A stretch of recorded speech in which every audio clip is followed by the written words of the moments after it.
ՔՊ-ի մոտ այս մրցավազք է սկսվել, որ մարդիկ առաջադրվում են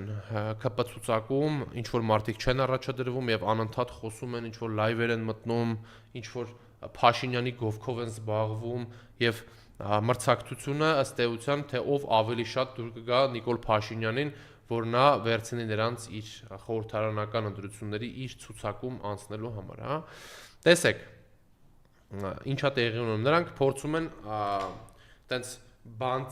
բանտիկով հանդես գան մեր քաղաքացիների մոտ, sense խոսույթ ուզում են փոխեն որոշակի այս ընթացքում, որպեսզի նրանք տենց փափուկ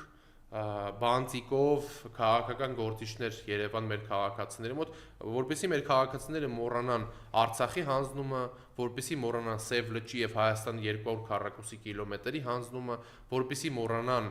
ուրեմն սոտքը, որպեսզի մոռանան ջերմուկի իրավիճակը ջերմուկում, որպեսզի մոռանան տեղահանված արցախցիներին, որպեսզի մոռանան քաղաքական հետապնդումները, որ մոռանան, որ օրվա իշխանության հրահանգով 44 օրյա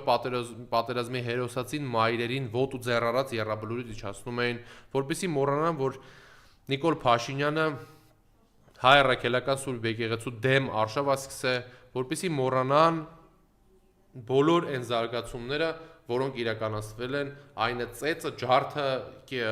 ուրեմն հատուկ միջոցները կիրառած քաղաքացիների վրա, որ կրակել են մեր վրա տարբեր ժամանակներում, առնվազն 2 անգամ մենակ ես կարող եմ ասել, որ մենք ենք ներկա եղել, թե ոնց են հատուկ միջոց կիրառում մարդկանց վրա